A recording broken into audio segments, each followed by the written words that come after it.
Switch 2 broke records a while back, selling 3.5 million over its 4-day launch weekend.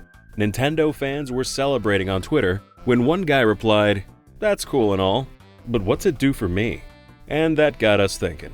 Now obviously, if you're hoping for a price drop before buying one, record sales are going to make that less likely to happen. But let's say you already have a Switch 2 and you love it more than life itself. In some ways, record sales could still come as bad news. Or it could be good. It depends on what you want Switch 2 to do for you. Do you want more third-party games, hope the generation lasts longer, and don't care about prices? If that's you, you don't just want Nintendo to win the console war, you want them breaking every record there is. Or maybe you value low prices, don't really care about ports, and you want Nintendo to make more first-party games. And maybe you prefer shorter console gens, with each offering a unique experience every 5 years or so. For those fans, it makes more sense to root for their shiny new system to flop. We got a YouTube comment recently saying they missed the Wii U, and that it was peak. Someone else said they're delusional. Neither of them were crazy though, they just had different priorities. That's why even at the heights of success, some fans say they miss poverty Nintendo. And you'll see throughout this video, for many folks, it's best if their console doesn't get too successful. Maybe not necessarily flop, but at least have to fight to stay ahead. Today, we're going to look at the last 4 console generations, examine some historical trends, and see what it's like to be a Nintendo fan when they're on top of the world and when they're down in the gutter. The main topics will be console identities, lifespans, and afterlives, as well as third-party support, first-party support, and prices. By the end, you might realize you've been rooting against your own interests. Or maybe not. Let's get into it. But first, why do fans dread flops? There are some social and psychological factors we'll get to later, but usually their biggest fear is that, like Sega, someday Nintendo'd have to go third-party. The thought of Mario on a Blu-ray sliding into a PlayStation is enough to make them queasy. Even worse is the prospect of Nintendo going out of business and characters they grew up with disappearing. A dystopian future where they have to play Ghost of Tsushima instead of Zelda. Let me ease those fears before we go any further. Because even when GameCube came last in its console war, Nintendo still made billions in profits. The Game Boy Advance's success certainly helped, but by that same token, they've currently got Switch 1 to fall back on. The only time in modern history Nintendo dipped into the red was when Wii U and 3DS were both flopping.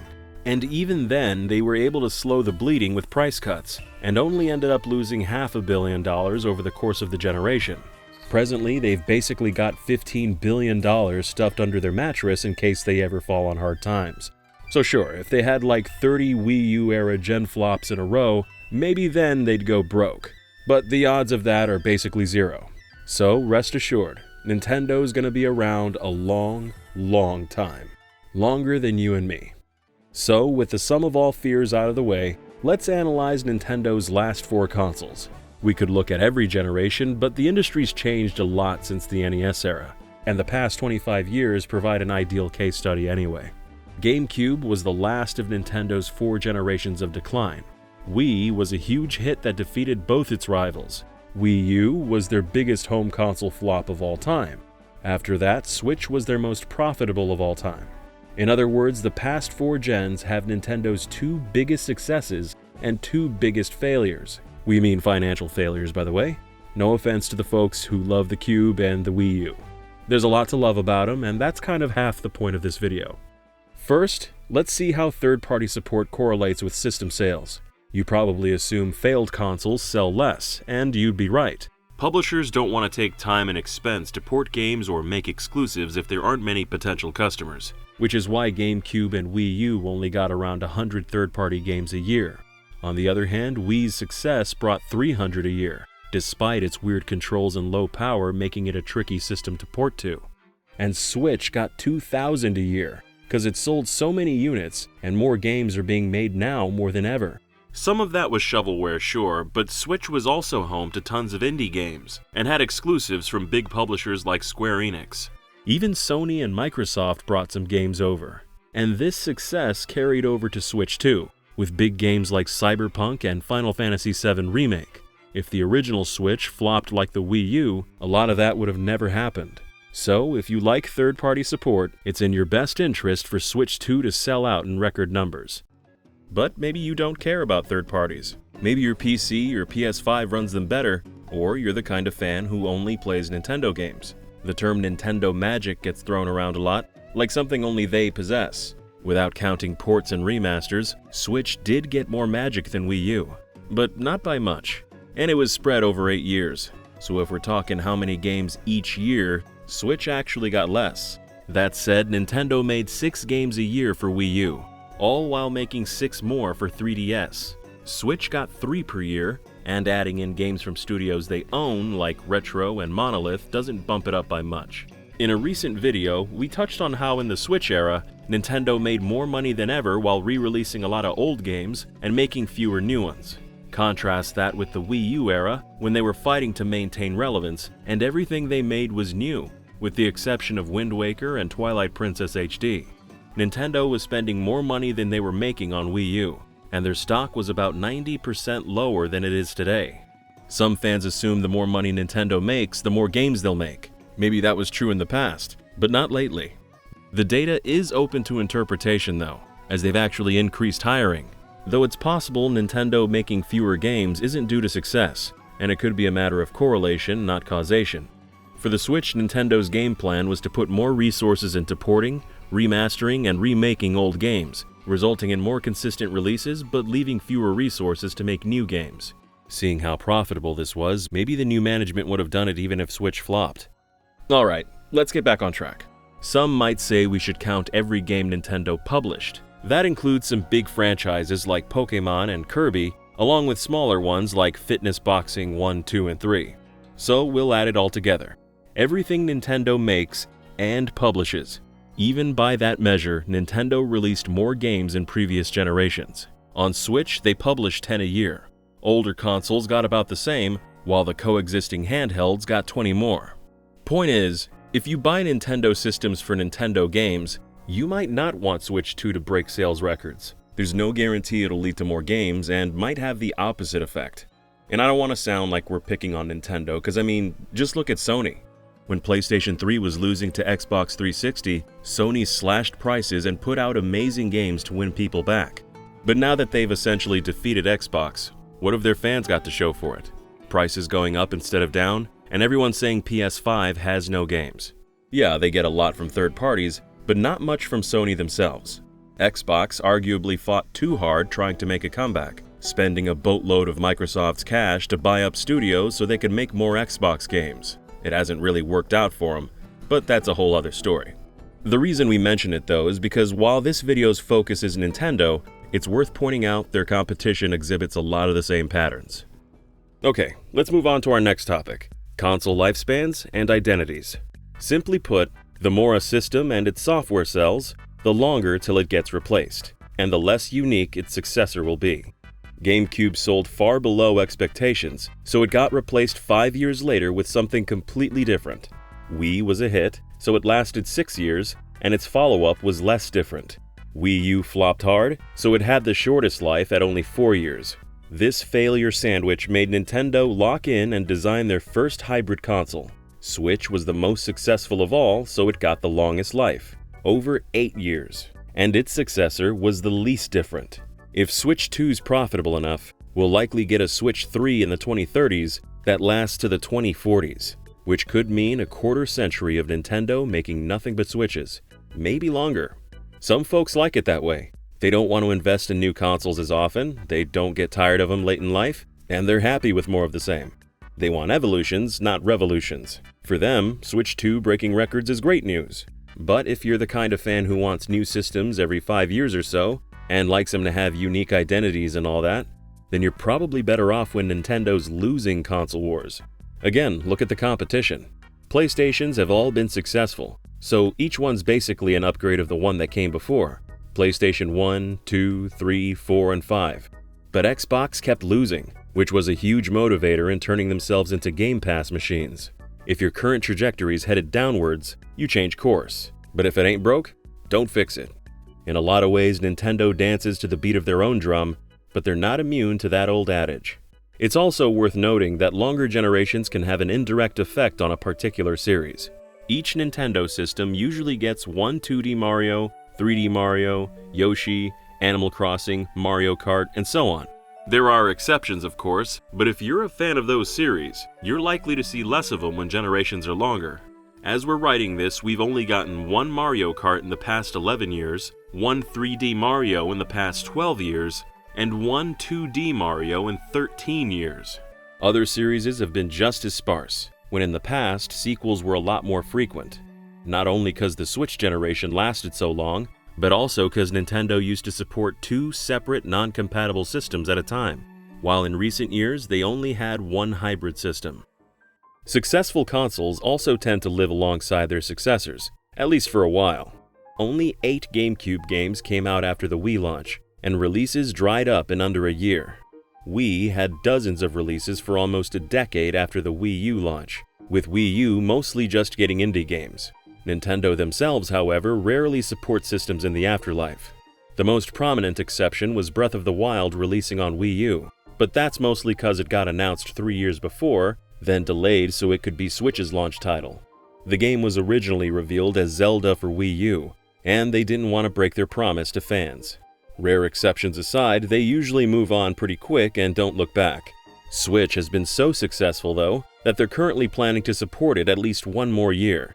In general, Afterlife support's good for owners of the old system who don't buy the new one. But the folks that do buy the new one sometimes get annoyed when resources are spent on last-gen hardware. That was a point of contention in the early years of PS5. A lot of fans complained that cross-gen games held it back from being all it could be, and that many PS5 games were really just PS4 titles with better textures and frame rates that didn't take advantage of the hardware. Your mileage may vary on this one, depending on which side of the fence you're sitting. Let's move on to prices. Simply put, deals are better on systems that undersell. GameCube was the final lowest point in an age of decline, and came last place in its console war. As a result, GameCube got its $200 price cut to $150 just months after launch, then down to $100 before its second birthday. Eventually, you could find them at big box stores for $50. Games were cheap too, with over 100 becoming Player's Choice titles. If you're not old enough to remember Player's Choice, they were generally the best games like Mario Sunshine, Wind Waker, and Melee that got discounted to $30 around a year after release, then later down to $20. Wii was a success, so it didn't get a price cut till almost 3 years in. It did get Nintendo Selects, which were basically the same thing as Player's Choice, but not nearly as many as on Cube, and they took longer. GameCube started getting Player's Choice about a year post-launch, but on Wii, it was over 4 years. Wii U, on the other hand, got a $50 cut and generous bundles in its first year. It was flopping so hard that a few months later, you could get a deluxe Wii U bundle with Mario Kart 8, a racing wheel, and a Wiimote for $330, plus your choice of another game for free. You could get that free game even if you bought Mario Kart by itself. A few months after that, you could get the deluxe model with Splatoon and Smash Bros. For $250. A decent stack of games launched under full price, like Wind Waker HD for $50 and Captain Toad for $40. There weren't many Nintendo Selects, and they didn't show up till over 3 years in, but by then we were in the digital era, with occasional discounts to $30 or $40 showing up sooner than Selects. The eShop also had last-gen games like Skyward Sword, DK Returns, and the entire Metroid Prime trilogy for $20. And while PlayStation and Xbox charged to play online, Wii U made it free. And then Switch. There were still occasional eShop sales and a few bundles, like Mario Kart thrown in for Black Friday, but nothing like the wild deals Wii U got. And the Switch itself never got a price drop. There were 0 Nintendo Selects. Playing online was turned into a paid subscription, and last-gen games weren't $20 anymore. Typically, they sold for $60 full price. At the end of the generation, Nintendo got rid of gold points and game vouchers for Switch 2, and set a new high point for $80 games. Some of that's got to do with not just the success of Switch itself, but also the company's new leadership. As we noted in our financial history video, the DS Wii generation sold way more systems and games, but didn't see these kind of price hikes. On Wii, you can get last-gen games upgraded to widescreen with new controls and various improvements for around $30. On Switch 2, old enhanced games are still $60, in some cases $70 or $80. We did see kind of in the last stretch of our tenure at Nintendo them get really obsessed and fixated on like the value of the Nintendo product. True. Especially in the last couple years that we were there, of like Nintendo products have immense value. We must always respect that immense value. And this is why you see these things don't go on sale. It's like right. That's another point. The value is the value, and we are really like seriously into that concept of respect the value of what this thing is that we have made because it is very special. This just being something from the magical box that is Nintendo makes it like you're paying like a Nintendo markup. It's a Nintendo tax. Nintendo tax, I mean, you could also say like them looking at it, it's like, well, we do need to distinguish that like how premium this thing is through the pricing, and you will come to understand that. We've gone over the changes in policy and philosophies, so we won't dwell on it here. Basically, everything costs more on a winning console and less on a loser. That's a big reason why GameCube owners bought almost twice as many games as Switch owners.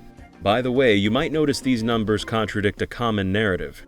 It's often claimed that a lot of Wiis got bought by casuals who only played Wii Sports, and that Switch's audience is made up of more core gamers who do buy games.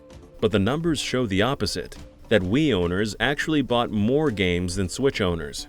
They did spend more money on Switch, but bought fewer games. If you're like us though, you probably buy more games than the average person. DidYouKnowGaming doesn't have a shared console, but one of us bought 102 games on Switch, about a game a month. So let's run some quick math and see how much you might spend on a losing console versus a winner. Let's say back in the GameCube days you bought one game a month for $20 or $30. Then you did the same with Switch 2, paying $70 or $80. Every year you'd be spending around $300 on the loser and almost $1,000 on the winner, not to mention the price of the system itself, online play, DLC, and so on. Which is why price-sensitive gamers might not want their system to sell too well. You're not necessarily paying more because you're getting more, but just because a lot of other people are buying it too. That's kind of what's going on with Xbox lately.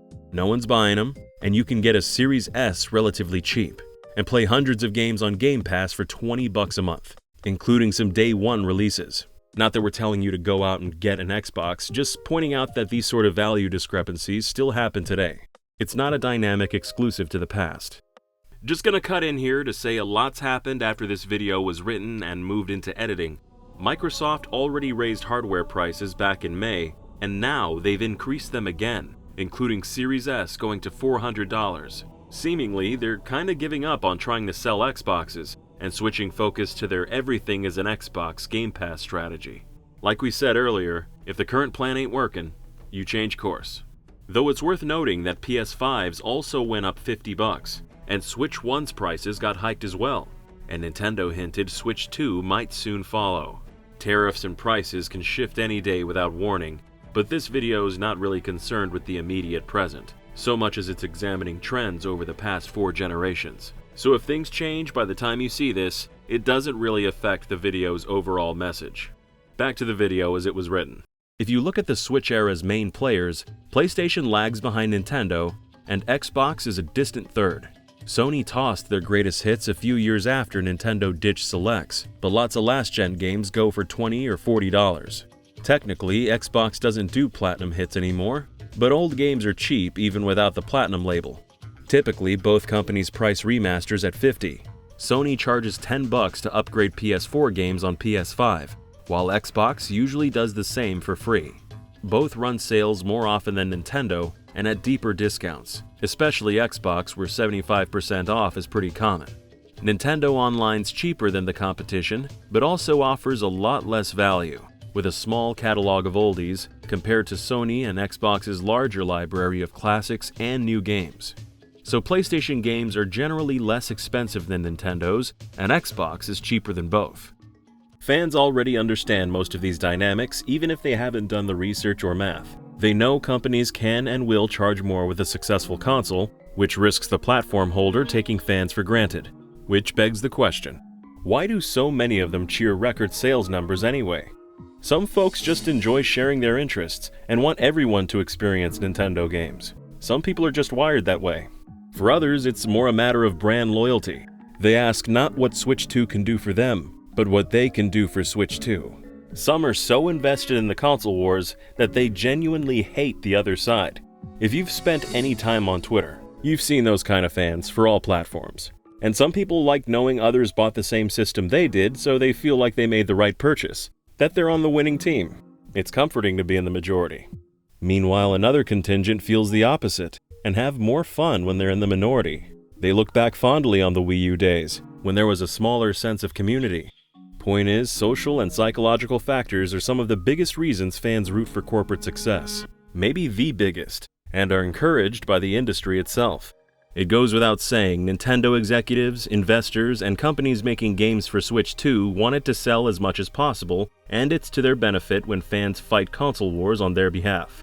If you're wondering who those investors are, by the way, the largest shareholders are mostly US and Japanese banks, like BlackRock, Bank of Japan, and the Saudi Arabian government owns a big slice. By the industry, though, we also mean media. Console wars and record sales get clicks, and headlines practically write themselves. Nintendo tubers and news sites want everyone and their mother to buy a Switch 2, so there'll be more people gravitating towards their content. Not that we're saying anyone's being disingenuous, everyone wants what's in their own self-interest, that's only natural. And that includes us. We have a vested interest in there being a lot of Nintendo fans too, so our videos get views. Point is, the industry likes record sales figures regardless of system, as they bring money into the system. But for the fans spending that money, your interests might not align with ours. Of course, journalists and YouTubers can be fans too, and we're not saying anyone's the bad guy here or acting cynically, just that everyone's got different and sometimes competing interests. You do well not to lose sight of your own. Or maybe your interests do align with the industry. So to close out, let's tally things up and see what's best for you. I should disclaim that past trends don't guarantee future results, but if history's any guide, if you're the kind of fan who wants big third-party ports, prefer longer, iterative console generations, want to be in the majority, and don't care about prices, then you want your console selling out always and forever. But if you want more Nintendo games, shorter, revolutionary console generations, a smaller sense of community, and low prices are important to you, then your console selling out is actually bad news. Maybe you don't want it to flop necessarily, but at least have to compete and fight for your dollar, especially if you're someone who hasn't bought one yet and are holding out for a better value proposition. And though we've mostly focused on Nintendo, that applies to other brands too, whether it's PlayStation or American Airlines. Competition is a good thing, not for the corporations, but for you. Speaking of which, it was interesting to see Sony drop their hardware and software prices in the 2 weeks surrounding Switch 2's launch. A lot of their best games went half off, including some games from 2018 for just $10. In the Iwata years, Nintendo swam out to the blue ocean, but now the water's looking a little more red. After generations of the two giants basically ignoring each other, it's almost nostalgic to see a sense of competition again. When this video was just about finished, Nintendo announced a surprise sale of their own, 3 weeks after Sony's. It wasn't nearly as big, and the timing might have been a coincidence. But they didn't do this last year, so maybe not. And right after that, Sony made Cyberpunk free for their online subscribers, which has been Switch 2's most popular third-party game since launch. With any luck, we're witnessing the start of a more aggressive back and forth, with fans on both sides reaping the rewards. Okay, those last-minute updates aside, at this point, whether you want a console to fail or succeed, some of y'all are wondering what you can do to promote the outcome you're hoping for. Well, not much, honestly. As an individual fan, you can vote with your wallet and evangelize more or less on Twitter, though you're more likely to annoy people and harden their positions than actually change anyone's mind. So for the most part, we're all just along for the ride, watching as the market sorts itself out. We're not here for some kind of call to action or asking you to boycott corporations or whatever. As we've said before, we're not ideologues. This video is more of a fun thought experiment, to maybe reevaluate how you interpret sales numbers and news headlines. Anyway, I hope you at least found it entertaining. If you want to see that video on 50 years of Nintendo's financial history and Switch 2's chances of success in the long term, click the video on screen. Or if you'd rather just zone out to 3 hours of random Nintendo trivia, maybe for background watching while you do the dishes, click the other video. Special thanks to our translator Jacob and to John Ion and AJ Tucker for proofreading. And of course, thank you for watching. See you next time.